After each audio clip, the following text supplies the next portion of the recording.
La planète a donc presque entièrement basculé en 2024, évidemment. Hier soir, Darius Rochebin et Alexia Mayer sur LCI vous ont montré les plus belles images de festivités. Nous, on a choisi de vous montrer 3 cérémonies mises en scène signées Chine, Corée du Nord et Russie. Regardez. 祖国统一是历史必然，两岸同胞要携手同心，共享民族复兴的伟大荣光。我们的目标很宏伟，也很朴素。 자존과 자립 자유로 부국 강병하는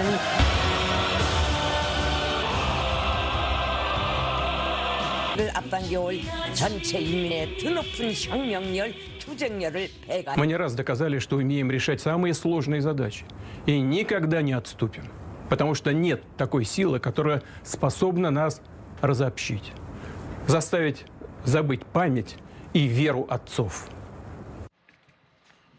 Voilà pour les vœux de trois des dictateurs sans doute les plus ambitieux de la planète. Je ne sais pas, c'est moi qui me suis dit ça toute seule, mais c'est peut-être le cas et pour cause, hein, puisque Vladimir Poutine donc ne reculera pas, que Xi récupérera Taïwan et on se demande si Kim n'a pas des velléités de chatouiller son voisin du Sud. Jean-Vincent Brisset est-il avec nous? Il est là. Bonjour à vous, Jean-Vincent Brisset, directeur de recherche à l'IRIS, spécialiste de la Chine, des questions de défense et des questions stratégiques en Asie. Autant dire que vous êtes la personne idoine pour nous donner quelques informations. Quand vous regardez ce petit montage qu'on vous a préparé tout à l'heure, vous diriez que ces 3 dictateurs sont belliqueux ou pas? Alors, ils sont belliqueux certainement, mais derrière le bellicisme affiché, il y a quand même un gros problème de politique intérieure, en particulier pour Xi Jinping, qui est obligé de reparler assez fort de la réunification avec Taïwan, parce que ça lui permet de masquer ses problèmes intérieurs qui me semblent être assez importants. Pour Kim, c'est un petit peu différent. Son discours a eu lieu en face de ses dirigeants militaires, donc il leur rappelle ce qu'il leur dit à peu près tous les jours, je pense. Alors justement, vous avez évoqué le président chinois. Taïwan, reprendre Taïwan. Catherine, ce qu'il faut lire, c'est reprendre Taïwan par la force ou pas? Parce qu'en fait, il y a plusieurs façons d'aller récupérer Taïwan, d'aller tordre le bras aux Taïwanais, si j'ose dire, ne serait-ce que la pression économique.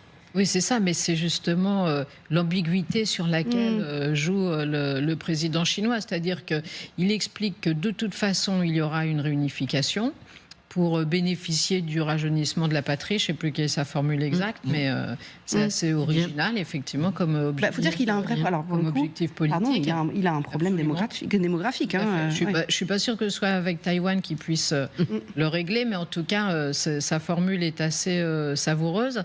Et effectivement, il a un vrai problème aussi de politique intérieure. Hein. Xi Jinping, on sait que ses ministres les plus importants ont disparu. Après, on a appris qu'ils étaient limogés. D'autres sont apparus. Donc, c'est pas le signe d'une sérénité totale à la tête du pouvoir.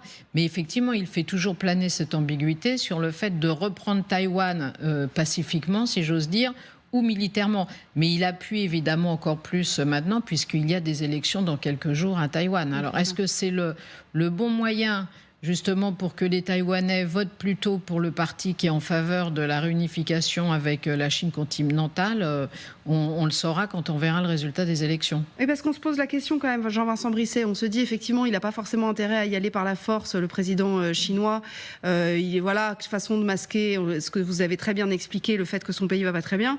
Nous, on n'a pas tellement, nous les Américains, les Occidentaux, on n'a pas tellement non plus intérêt à y aller en frontal avec la Chine. Je veux dire, si on se coupe de la Chine totalement, la Chine se tournera vers d'autres forces. Je parle là d'un point de vue économique. Hein. Il faut, pour maîtriser son ennemi, il faut le connaître, quoi. Alors, il faut quand même bien comprendre que ces annonces de Xi Jinping n'ont absolument rien de nouveau. Oui. Il y a à peu près une trentaine d'années maintenant que la Chine a officiellement expliqué que si Taïwan déclarait de manière unilatérale son indépendance, ça justifierait l'usage de la force, mais que sans ça, les moyens qui étaient sélectionnés pour reconquérir, récupérer Taïwan étaient des moyens pacifiques. Donc il n'y a rien de nouveau dans ce discours de Xi Jinping, mais par contre, effectivement, on voit qu'il a des problèmes. D'un côté, il a des problèmes à l'intérieur, et d'un autre côté, il y a un certain sentiment de force qui se dégage, parce que l'Occident continue à regarder son nombril et à penser qu'il est le maître du monde. mais l'Occident, ça représente 20% de la population mondiale, et il y a 80% de la population mondiale qui serait plutôt derrière la Russie, derrière le Hamas, derrière la Chine, derrière la Corée du Nord, contre l'Occident. Donc ça, c'est quelque chose qu'il va falloir prendre en compte, parce que c'est vraiment la grosse évolution de la politique internationale, je pense.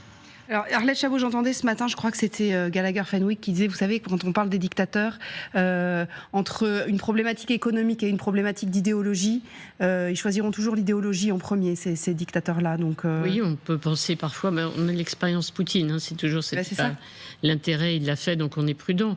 Après, c'est vrai que c'est un peu la même chose que, puisqu'on parle de Poutine, ce qu'il faudrait, c'est un régime, il voulait un régime à Kiev qui soit compatible, c'est-à-dire faire de l'Ukraine la Biélorussie, avec un président favorable à la Russie. C'est la même chose que l'idéal pour effectivement la Chine, ce serait effectivement des élections qui permettraient à quelqu'un qui est favorable à la réunification ou qui en tout cas a des sympathies très, très grande pour la grande sœur chinoise et pour Pékin, ça serait sans risque. Après, on peut aussi se poser la question, si effectivement la victoire revient à quelqu'un qui n'est pas du tout favorable à l'unification, est-ce que les Américains sont prêts à effectivement voler au secours de Taïwan en cas d'agression par la Chine? C'est quand même une question aussi qu'on peut se poser. Oui, parce que par exemple, quand on s'est mis frontalement sans être frontal, puisque vous le disiez vous-même très bien tout à l'heure, on n'est pas en guerre avec la Russie, enfin tout ce qu'on a pu perdre dans nos relations avec la Russie, la perte de confiance, la perte de marchés économiques, la perte de plein de choses, on a du mal à comprendre, à imaginer comment ça peut revenir, en tout cas pas tout de suite. Non, mais je dirais, il y a quand même une vraie interrogation. Donc, la première partie de la réponse, effectivement, ce sont les élections à Taïwan. Ouais. Donc, ça, c'est clair. L'idéal, c'est que ça tombe comme un fruit mûr, finalement. Opération Hong Kong, bis, et voilà, et tout va bien, et ça se passe à peu près convenablement.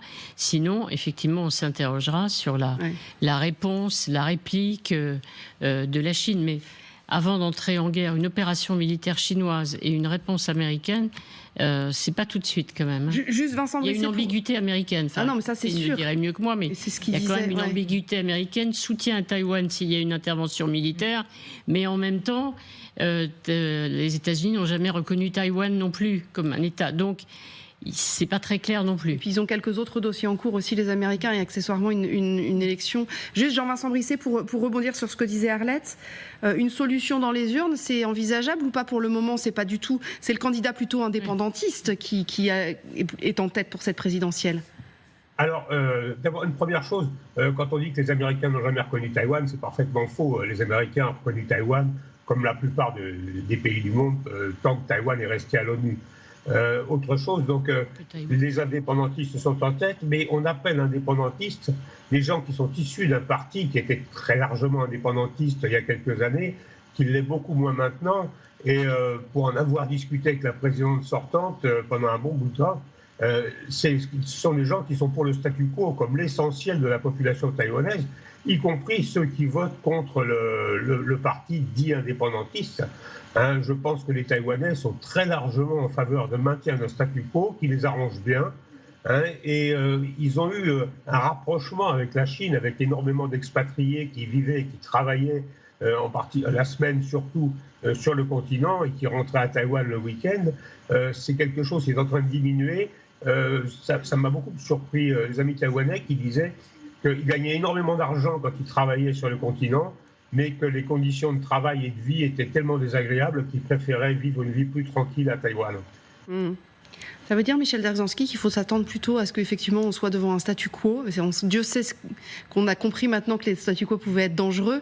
Et quand je parle de ça, je parle aussi de la Corée du Nord et de la Corée du Sud, parce que c'est toujours pas résolu. Le conflit qui est toujours pas résolu. C'est deux questions différentes, mais je pense que pour Taïwan, la réaffirmation par la Chine aujourd'hui de dire que d'une manière ou d'une autre, Taïwan reviendrait dans le giron chinois.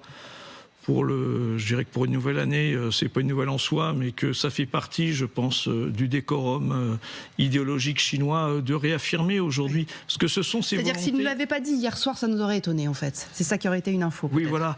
Mais, ou qui disent qu'il abandonnait cette idée. Oui. Mais je pense qu'aujourd'hui, de toute manière, la Chine a des velléités à la fois maritimes, et Taïwan est une clé maritime incontournables pour la mer de Chine, qu'ils ont aussi des velléités du côté du Tibet, et donc c'est à la fois continental et en mer qu'aujourd'hui la Chine veut se réaffirmer en termes de première puissance.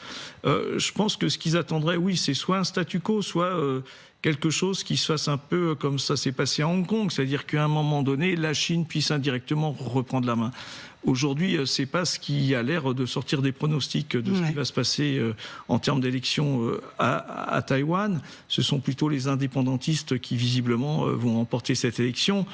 Après, pour l'intervention américaine, vous savez qu'aujourd'hui, cette confrontation et cette velléité de la Chine vis-à-vis de Taïwan, c'est pas simplement Taïwan, c'est tout ce qu'il y a autour. Ce sont les Philippines, c'est l'Australie, sont les petits dragons qui aujourd'hui se disent si demain la Chine arrive par la force à s'emparer de Taïwan, ce qui serait compliqué quand même, parce que ça ne veut pas dire simplement une invasion maritime, ça veut dire une invasion terrestre, ça veut dire des hommes, ça veut dire une préparation à laquelle aujourd'hui l'armée chinoise n'est pas préparée militairement. Oui. Il ne faut pas oublier non plus qu'en face, il y a quand même l'alliance AUKUS qui réunit les Américains, l'Australie, le Japon.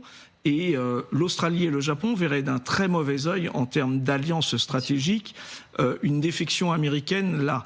Et je pense que les Américains, comme en Europe en fin de compte, ont toujours gardé des lignes stratégiques géopolitiques. Pas de réaffirmation d'une puissance en Asie et en mer de Chine sans qu'eux soient présents. Oui, et donc la confrontation, elle est là stratégiquement. Pareil vis-à-vis de l'Ukraine, c'est pas pour le bonheur de l'Ukraine qu'ils font la guerre, c'est pour empêcher la Russie demain d'être une puissance stratégique en Europe orientale. Oui. C'est exactement la même chose. Donc là, on se trouve sur des dilemmes qui restent des fondamentaux américains, où les Américains seront obligés de bouger d'un point de vue stratégique. Enfin, c'est ce que j'ai du moins l'impression, et c'est pour ça que je pense que même si demain, excusez-moi, Donald Trump était élu, ces principes directeurs de la stratégie américaine seraient très peu infléchis en réalité. Oui, parce qu'en fait, on voit très bien, Jean-Baptiste Noé, on voit très bien effectivement avec la démonstration de Michel Dzержinski, c'est très intéressant, que toutes ces plaques tectoniques qui bougent donc depuis 2 ans, si effectivement la puissance américaine, la puissance occidentale, qui représente alors, 20%, nous disait notre invité, peut-être 30 ou 35% de la planète, mais en tout cas une partie minoritaire de la planète, si cette partie-là ne bouge pas, effectivement, la fracturation du monde, elle est durable, elle est profonde, c'est dangereux, c'est très dangereux. Tout à fait. Alors, il y a une fracturation du monde, mais il y a aussi en face des pays qui n'ont pas forcément d'intérêt commun. Ouais. Même la Russie et la Chine peuvent avoir des intérêts sur certains dossiers, mais en réalité, il y a aussi des divergences importantes comme la Chine et l'Inde. Oui, c'est ça, on l'a vu avec la Chine et l'Inde. Exactement, donc chacun joue aussi sa partition. Et malgré tout, même si l'Europe plus États-Unis représente une partie minime de la population mondiale, ça reste quand même la première puissance économique. Et la Chine le sait bien, comme les autres. Donc c'est aussi avec eux qu'il y a les échanges, qu'il y a le commerce. Et la Chine ne peut pas prendre le risque de se couper de l'Europe et de l'Occident, comme nous d'ailleurs, on ne peut pas prendre le risque de se couper de la Chine. Oui, c'est ça. C'était la démonstration que vous faisiez tout à l'heure, et c'est vrai que ça paraît assez... L'interdépendance est quand même très forte, et donc chacun est tenu par les deux bouts de la corde, qui fait que personne n'a intérêt à rompre le jeu. Ce qui est sans doute pas plus mal. Ça, c'est peut-être une des vertus de la mondialisation.